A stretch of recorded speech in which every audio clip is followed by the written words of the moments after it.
আজিৰ ভিডিঅ'ত আমি ক্লাছ 10ত থকা চেপ্টাৰ 1 বাস্তৱ সংখ্যা ৰিয়েল নাম্বাৰৰ এক্সাৰসাইজ 1.2 ৰ 4 নম্বৰ কুৱেশ্যনৰ পৰা আলোচনা কৰিম। কুৱেশ্যনটো হৈছে আমাৰ দিয়া আছে গহাগু 306657 ৰ 1 লহাগু 306657 ৰ উলিয়াব লাগে। এতিয়া আমাক কি দিয়া আছে? দিয়া আছে গহাগু কিমান দিয়া আছে 306657 ৰ কিমান 9 আমাক কি উলাব দিছে লহাগু পাল 306657 ৰ গহাগু আৰু আমাৰ সংখ্যা দুটা কি দিয়া আছে আমাৰ সংখ্যা দুটা কি আছে আমাৰ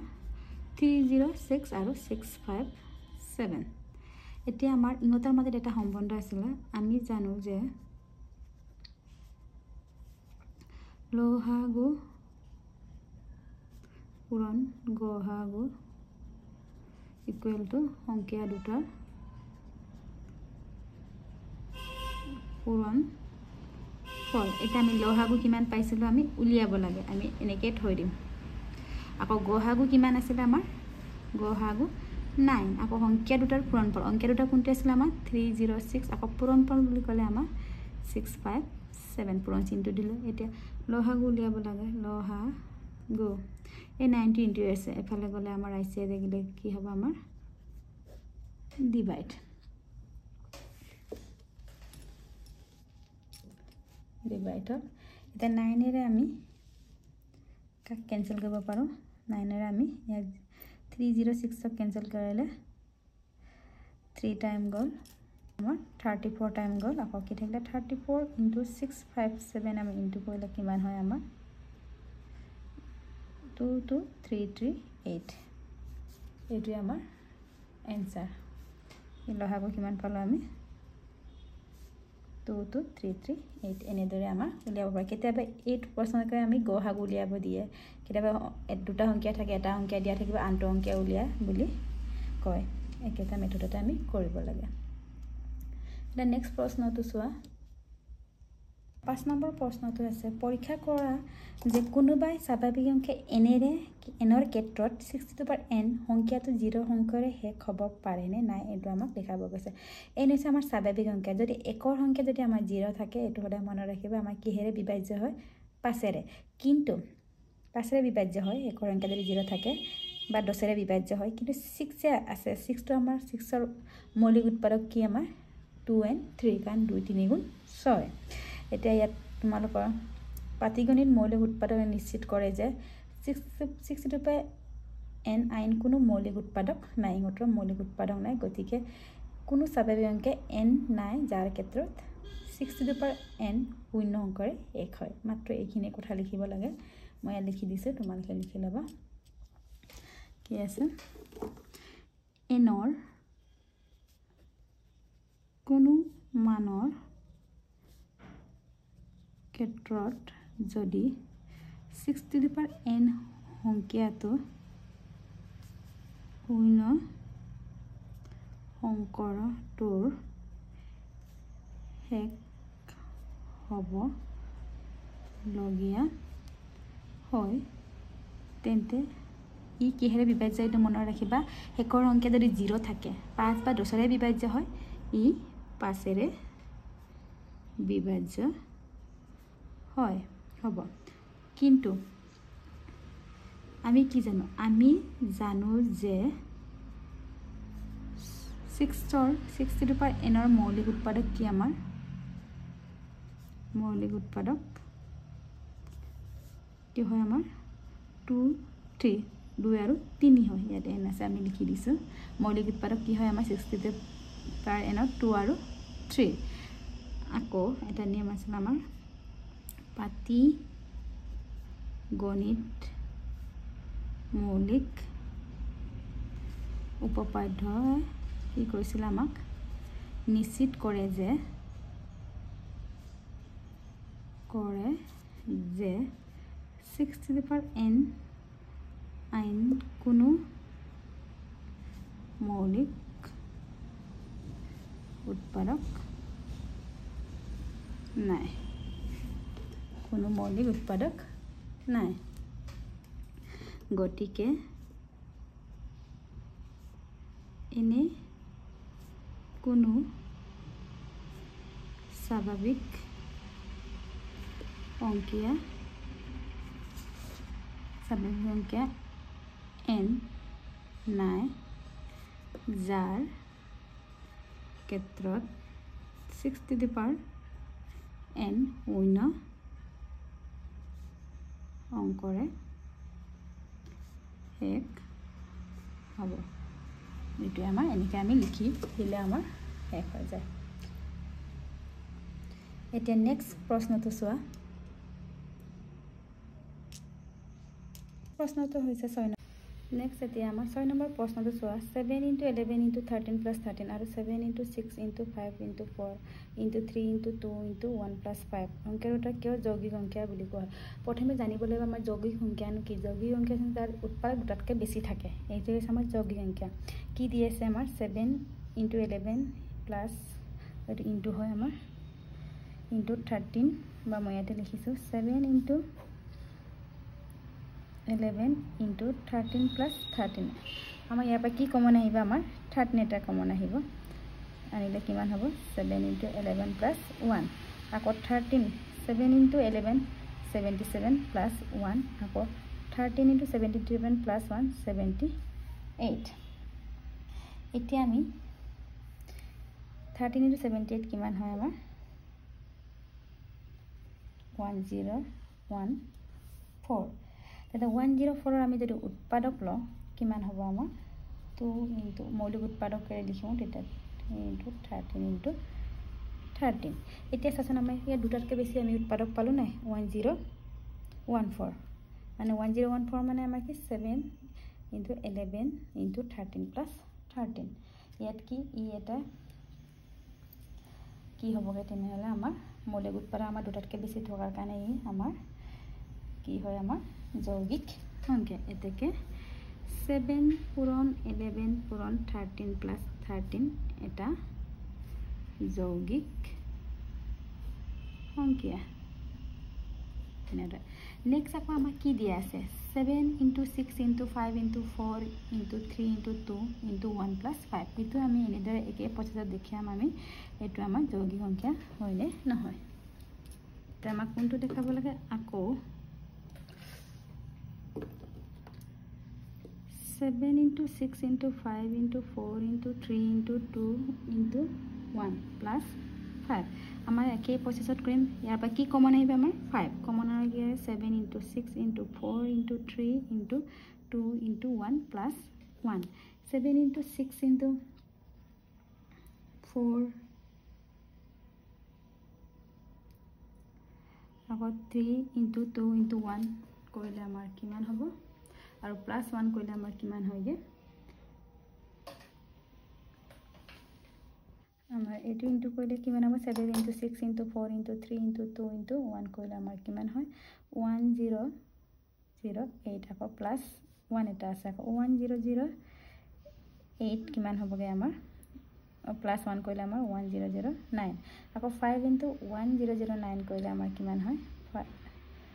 5045 আকৌ এটা আমি 5045 মৌলিক উৎপাদক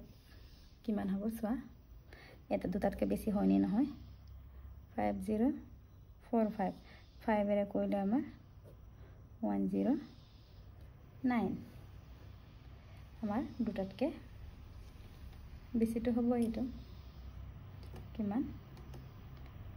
দুটা বা দুটাতকৈ বেছি হ'লে আমাৰ 51009 আৰু একেই কথা আমাৰ এইকেইটা নিলিখিলে হয় এইটো ইয়াত লিখা আছে তেনে দুটা বা দুটাতকৈ বেছি অংকীয়া থকাৰ কাৰণে এইটো কি আমাৰ যৌগিক অংকীয়া এতেকে 7 * 6 * 5 * 4 * 3 * 2 * 1 + 5 কি হয় আমাৰ যৌগিক সংখ্যা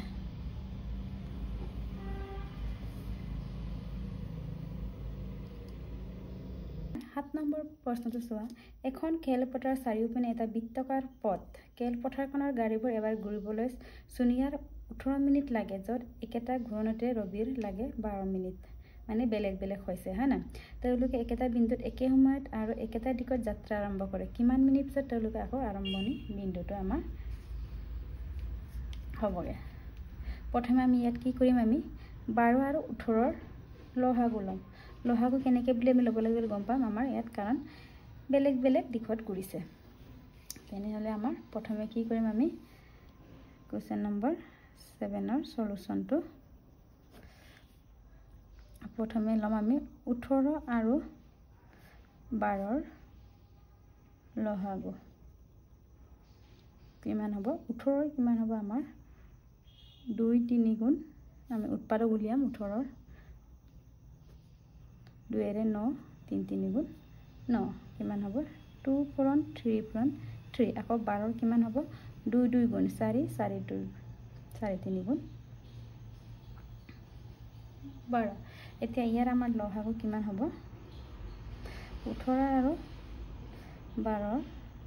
লহাগু কিমান প্ৰথমে মিলাখিনি ল'ম বা 2 কেইটা ক'ত বেছি আছে 2 ইয়াত এটা আছে ইয়াত দুটা আছে তেনে 2 দুটা আহিব আকৌ 3ও ইয়াত কিমানটা আছে দুটা লিখিলে কিমান হ'ব আমাৰ 2 2 গুণ 4 4 3 গুণ 12 12 3 গুণ 36 তেনেহ'লে 18 আৰু 12 লহাগু কিমান হ'ব আমাৰ 36 এই 36 বিন্দুতে আমাৰ হ'ব এনসাৰ এৰ আমাক কি কৈছে তাহলে আকৌ আৰম্ভণি বিন্দুটো কেতিয়া লগ হ'ব বুলি কৈছে গতিকে 36 মিনিট পিছত ৰবি আৰু সোনিয়াই আকৌ আৰম্ভণি বিন্দুত লগ লাগিব এনেদৰে লিখি দিলে আমাৰ কমপ্লিট হৈ যায়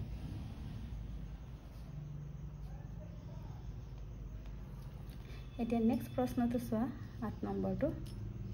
প্ৰশ্নটো কৈছে এটা ৰেজিমেণ্টত থকা সৈনিকবোৰৰ 15 20 বা 25 জনকে লৈ কিছুমান হাৰিত থিয় কৰাব পাৰি তাৰপিছত ৰেজিমেণ্টত অতি কমেও কিমানজন সৈনিক আছিল তেনেহ'লে আমি একেই প্ৰচেছত কৰিম এইখিনি আমাৰ যিটো লহাগু হ'ব এইটো আমাৰ এনসাৰ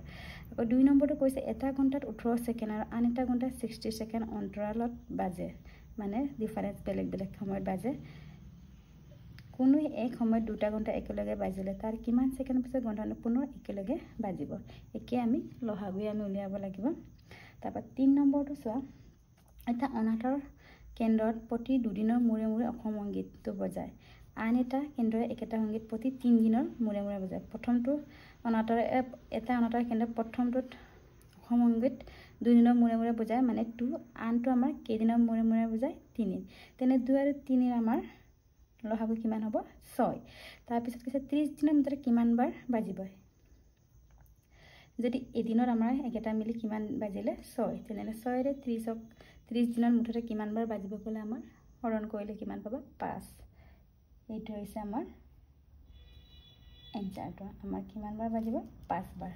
এটা প্ৰথম কোৱেশ্চনটো আমি কেনেকৈ সমাধান কৰিম চোৱা 15 20 আৰু 25ৰ লহাগু ল'ম প্ৰথমে ইহঁতৰ মৌলিক উৎপাদকবোৰ লিখিম 15 কিমান হ'ব আমাৰ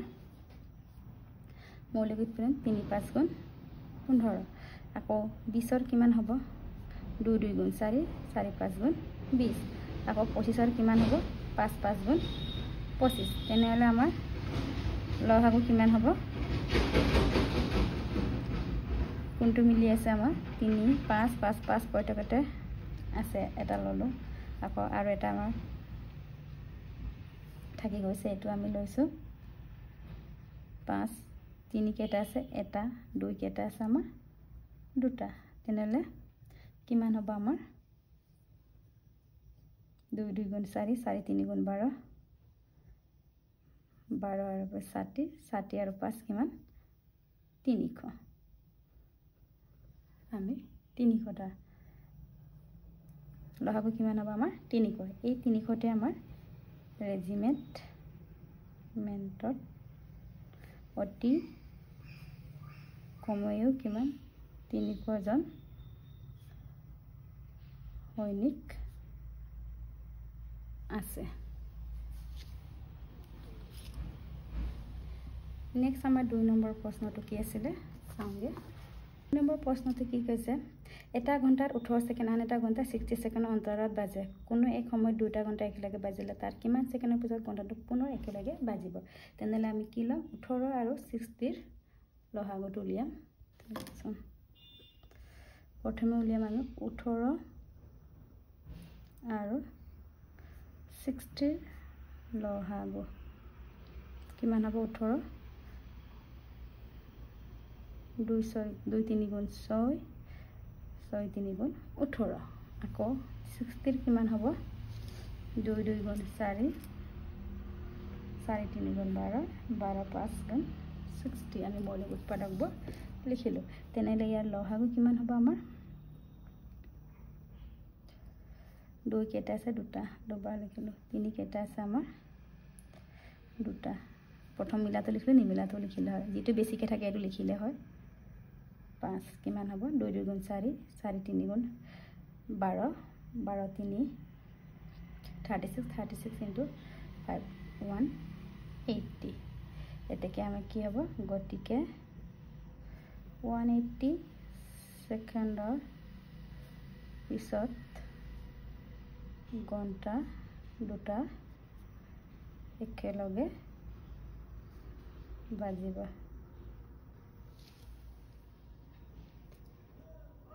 প্ৰশ্নটো চা এটা অনাতাঁৰ কেন্দ্ৰ প্ৰতি দুদিনৰ মূৰে মূৰে অসম সংগীতটো বজায়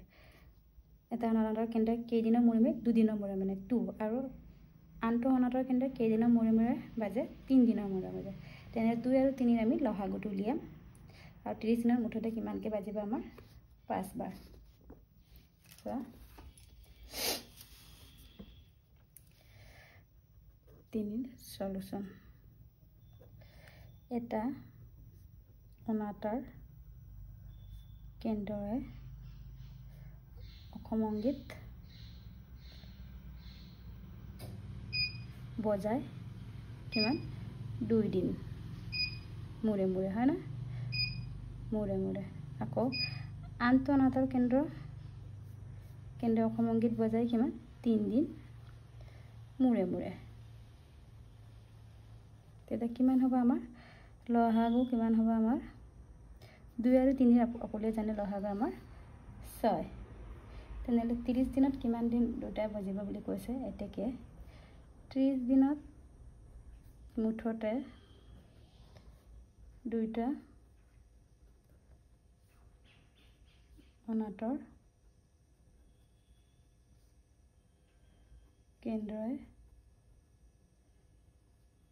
কেন্দ্ৰই কিমান বাজিব